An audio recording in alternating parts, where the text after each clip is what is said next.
tatla asyams, sampai terbitnya matahari. Kemudian dia melakukan sunnah isyraq atau syuruk 2 rakaat. Apa kata Rasulullah? Dia akan mendapatkan, ada yang meriwayatkan umrah, ada yang meriwayatkan hajjan, taman. 3 kali Rasulullah menyebut dia pulang ke rumahnya dapat pahala haji yang sempurna. Jadi syuruk. Jadi bedanya syuruk dengan duha, syuruk itu ketat persyaratannya, dia berhubungan dengan pelaksanaan salat subuh. Jadi yang salat sendiri di rumah tidak bisa syuruk, Pak. Hanya bisa salat duha. Berbahagialah kita yang bisa salat berjamaah subuh, karena ada salat yang tidak bisa dilakukan oleh orang-orang yang tidak berjamaah di masjid. Kita bisa karena berjamaahnya di masjid. Setelah itu ini syuruk juga berkaitan dengan waktu. Jadi muakkad itu, Bapak dan Ibu-ibu, ini untuk menikmati rasa melaksanakan salat. Ada salat sunat yang berkaitan dengan waktu. Itu artinya ada penghargaan Allah pada waktu-waktu itu. Ada fadilah yang ingin kita capai pada waktu-waktu itu. Maka Bapak Ibu, kalau melakukan salat sunat muakkad itu, perhatikan niatnya salat sunatnya, kemudian hadapan batin kita itu ingin mengambil faidah waktu. Faidah waktu. Yang kedua, salat sunat namanya zu sababin mutaqaddimin. Zu sababin mutaqaddimin itu berkaitan dengan suatu peristiwa yang sedang terjadi. Misalnya salat sunat tahiyatul masjid, itu bukan sunat muakkad, sunat yang berkaitan dengan waktu, bukan. Tahiyatul masjid itu berkaitan dengan keadaan kejadian karena kita masuk masjid. Jadi kapanpun kita kalau sudah masuk masjid, ada fadilah kita melakukan salat sunat, namanya sunat tahiyatul masjid. Pokoknya masuk di masjid. Yang paling enak ini yang tinggal di masjid, Pak. Setiap masuk masjid bisa dapat kebaikan tahiyatul masjid, toh. Jadi kalaupun misalnya rapat jam 9 pagi, rapatnya di masjid, kalau mau ambil faedahnya jangan pakai celana pendek pergi rapat di masjid, Pak. Karena ada di situ susababin mutaqaddimin. Ada salat sunat yang berkaitan dengan kejadian. Jadi ini salat sunat ini tidak berhubungan dengan yang tadi yang makruh dan haram salat, Pak, matahari itu. Jadi kalau bapak-bapak masuk di masjid sebelum azan, berarti itu pada proses turunnya terbenamnya matahari itu, Pak. Nah, kita masuk di masjid itu kan ada sunat karena sababin mutaqaddimin, Pak. Ada sunat yang berkaitan, maka ini yang tidak apa-apa, Pak. Yang dilarang itu sunnah mutlak, nanti di kategori keempat. Karena kita masuk di masjid, misalnya masuk di masjid jam 6:15, itu pas-pas lagi turun-turunnya tuh matahari. Sekarang 6:15, berproses kurang lebih 6 menit, turun baru kemudian azan maghrib. Berarti yang bapak masuk pada saat bunyi masjid itu proses, Pak. Maka ini jangan lagi disebut tidak boleh salat sunat, bilang karena ada matahari sementara turun-turun. Yang disebut tidak boleh itu salat sunat muakkad, salat sunat mutlak yang tidak ada sebab apa-apa. Karena ini ada sebabnya, maka tidak berhubungan dengan larangan-larangan waktu-waktu tertentu. Jadi kapanpun kita masuk ke masjid, silakan lakukan salat sunnah tahiyatul masjid. Ada kejadian susababim mutaqaddimin itu ada kejadiannya.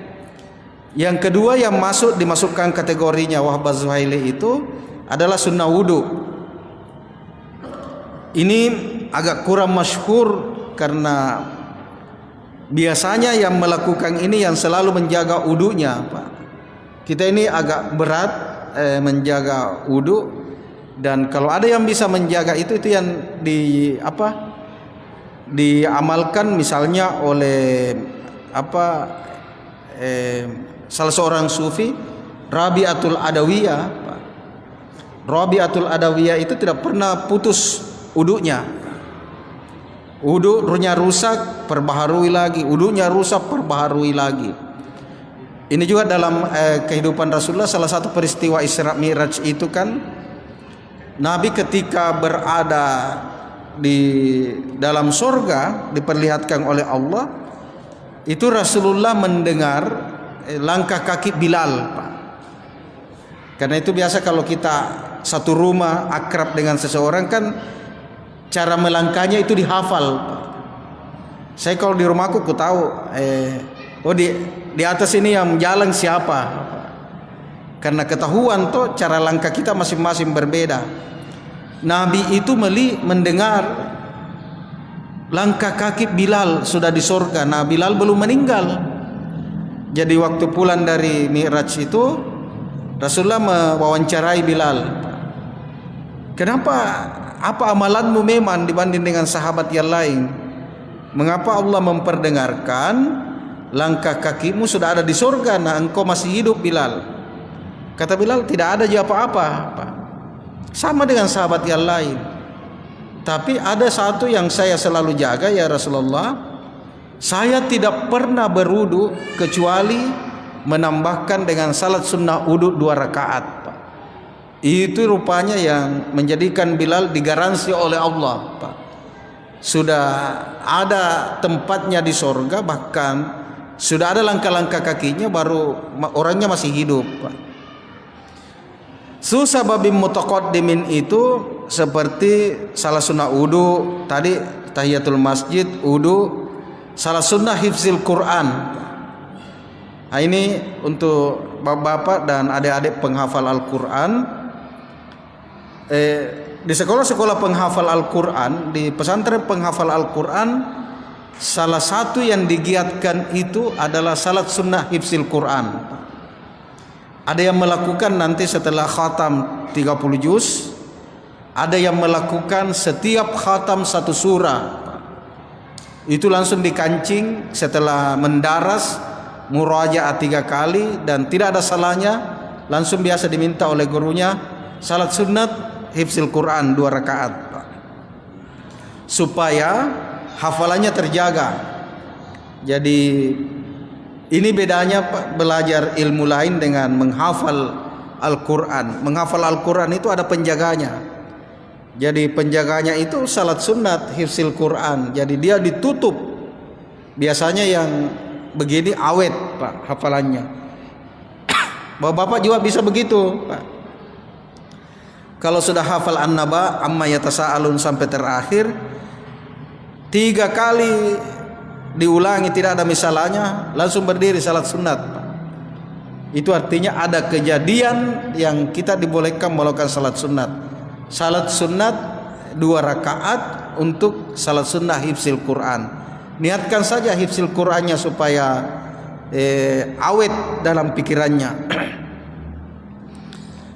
Kemudian istisqa, meminta hujan, kemarau panjang dan lain-lain sebagainya. Jadi ada salat sunat yang berkaitan dengan waktu-waktu kejadian-kejadian.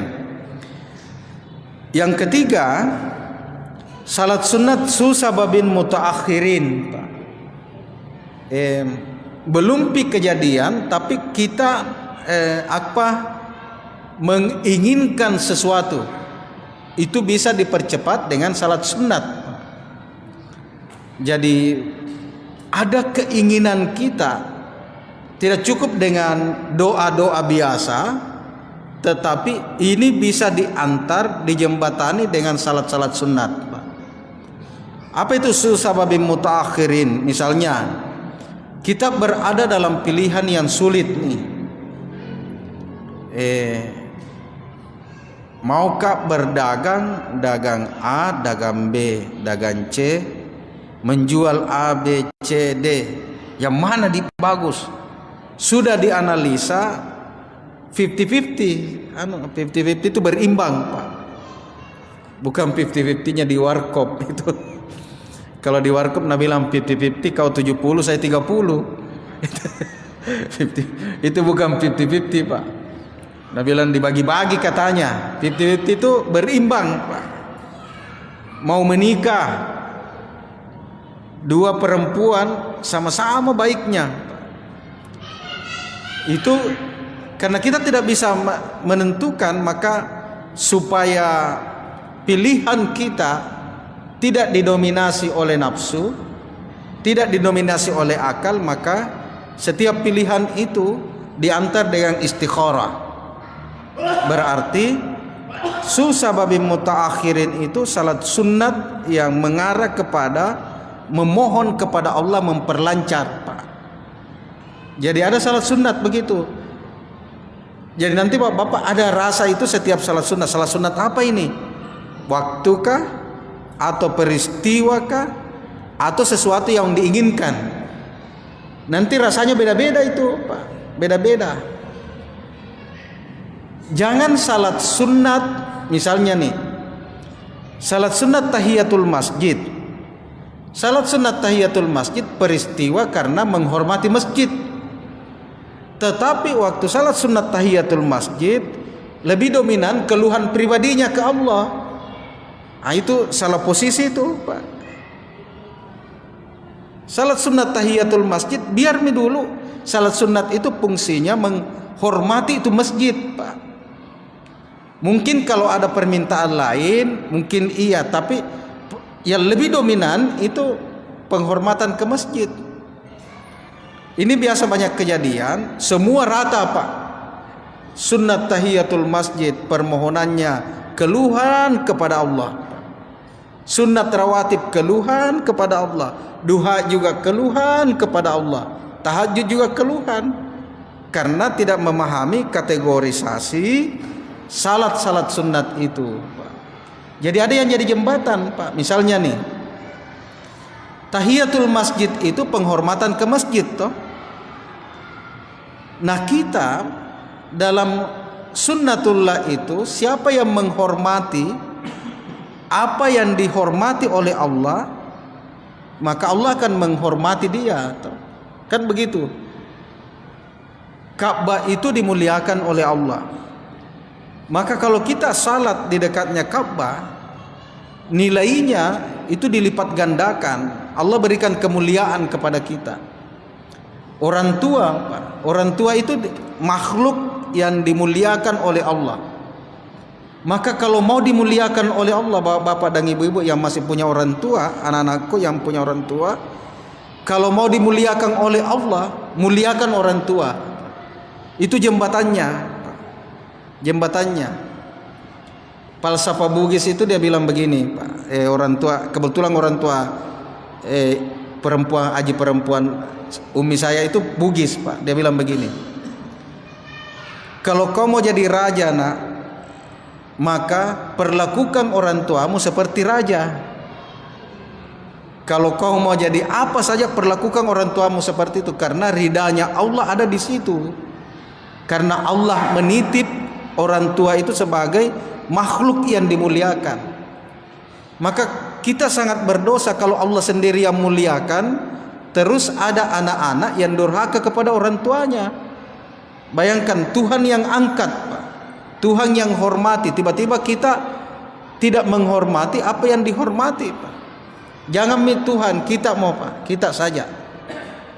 Kalau ada barang-barang tak disuka sekali, dihargai sekali, tiba-tiba ada orang yang injak-injak, Pak. Berarti tidak berimbang toh, maka perlakuan kita seperti itu. Jadi waktu salat itu ikutkan, Pak. Ini salatnya jenis apa nih? Supaya ada rasa yang ikut pada saat kita melakukan salat. Salat susababim mutaakhirin itu seperti juga salat taubat dan salat-salat sunnah yang lainnya. Yang terakhir salat sunnah mutlak. Salat sunnah mutlak itu ini yang bebas, Pak. Yang bebas, tidak terikat oleh waktu, tidak terikat oleh kejadian, tidak terikat oleh keinginan-keinginan yang akan datang. Namanya salat sunnah mutlak. Karena dia bebas, tidak ada ikatannya, maka inilah yang nanti berhubungan langsung dengan waktu-waktu haram salat, waktu-waktu makruh. Jadi yang tidak boleh itu adalah salat sunat mutlak dilakukan pada waktu-waktu yang diharamkan atau dimakruhkan oleh Rasulullah. Jadi satu di kategori itu yang bertabrakan. Nah, bapak-bapak dan ibu-ibu, ini salat sunat kalau kita menganggap nafilah, maka 4 kategori ini perhatikan. Kalau dia berbicara waktu, maka kita ingin mengambil kemuliaannya itu waktu. Kalau dia berbicara kejadian atau peristiwa, kita ingin mengambil kemuliaannya peristiwa itu. Kalau salat sunat susababi mutaakhirin, berarti ada keinginan, maka salat sunatnya kita jadikan jembatan untuk kemudian jembatan itu Allah mewujudkan keinginan kita. Kalau tidak ada hubungannya dengan yang 3, maka ulama fikih menyebut dengan salat sunnah mutlak. Nah, sedikit lagi tentang rawatib. Rawatib itu di salah satu hadis kan ada yang menyebut 10 rawatib qabliyah dan ba'diyah. Jadi ada yang protes, Pak. Di hadis itu kan 2 rakaat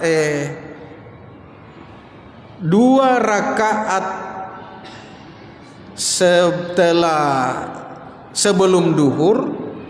Ini yang hitungan 10, Pak, di riwayat.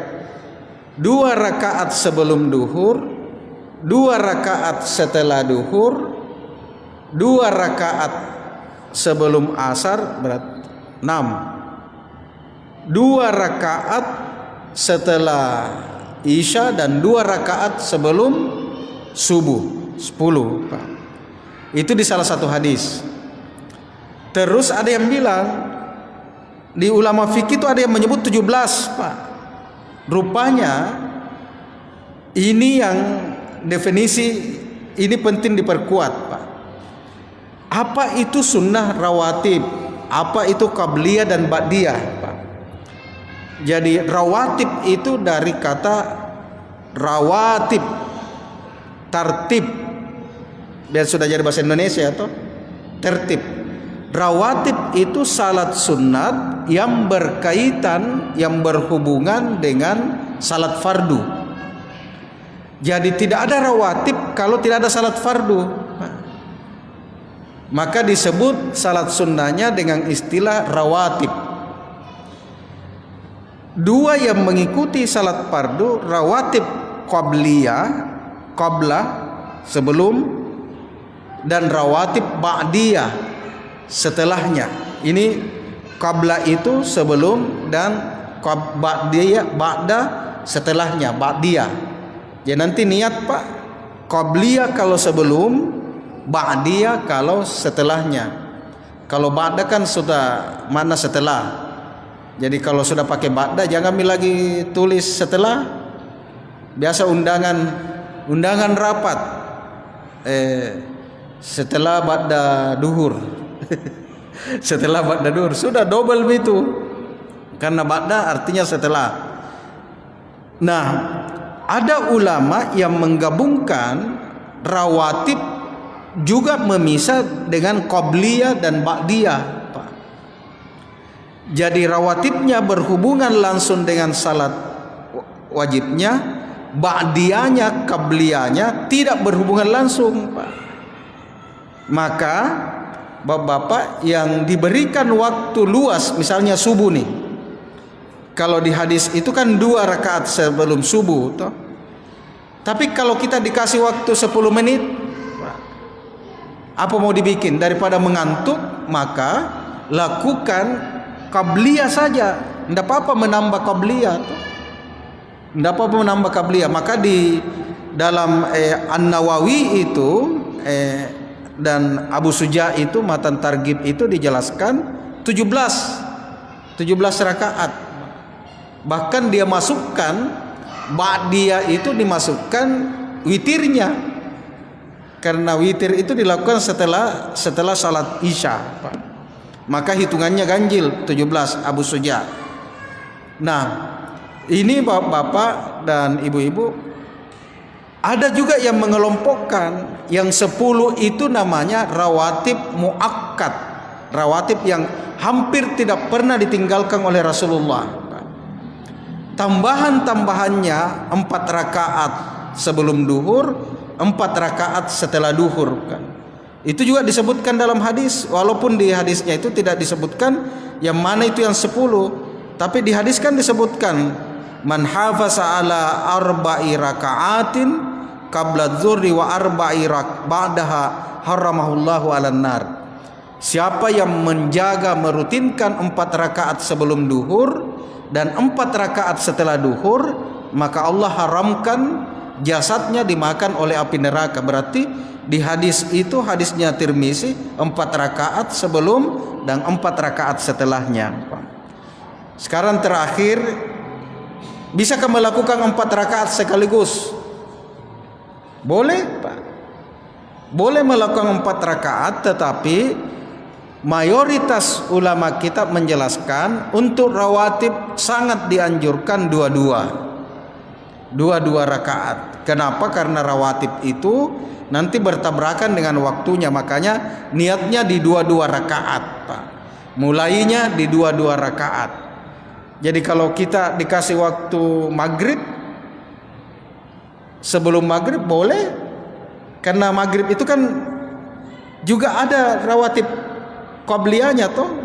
Jadi begini, ada hadisnya begini. Kunna bil Madinati, kata sahabat, kami dulu di Madinah. Waktu di Madinah, fa iza azanal muassinu li salatil maghribi, kalau orang sudah azan salat maghrib, katanya ibtadarus sawari, maka itu sahabat-sahabat senior bertebaran mencari tiang, Pak. Dulu masjid banyak tiangnya, Pak. Ibtadaru bisawari, dia cari semua tiang, sampai dalam riwayat itu fayarkauna raka'ataini hatta inna rajulal gharib, sahabat itu melakukan 2 rakaat sampai satu waktu ada orang yang datang setelah azan, kaget, la yadkhulul masjidah fayasibu anna salata kada kudia. Masuk ke masjid itu, kaget itu orang yang baru datang, sudah mi orang salat maghrib, karena dikira salat ba'diyah semua ini sahabat. Ternyata pada saat itu belum maghrib, belum dilakukan maghrib. Berarti dulu itu salat sahabat itu salat qabliyahnya maghrib ada 2 rakaat, Pak. Tapi ada juga masjid yang tidak memberikan peluang 2 rakaat, dia bilang sempit ki waktunya. Kesempit ki memang waktunya kalau ikamat pi baru masuk ki.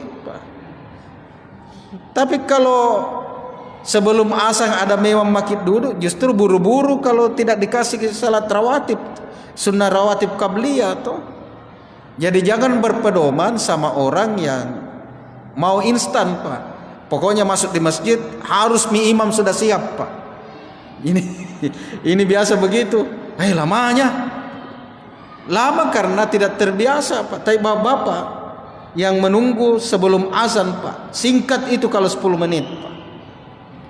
Karena kita terkondisi jiwa kita yang merasa lama itu yang sudah azan baru masuk, Pak.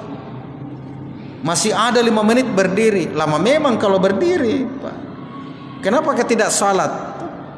Jadi rawatib qabliyah itu tidak disebutkan di hadis riwayat Bukhari, tetapi disebutkan pada hadis-hadis riwayat yang lain. Saya kira demikian. Kita tutup pengajian ini dengan bersama membaca suratul Fatihah. Bismillahirrahmanirrahim. Ar-Rahmanir-Rahim. Ya Allah. Amin amin. Hadanallahu wa iyyakum. Wassalamualaikum warahmatullahi wabarakatuh.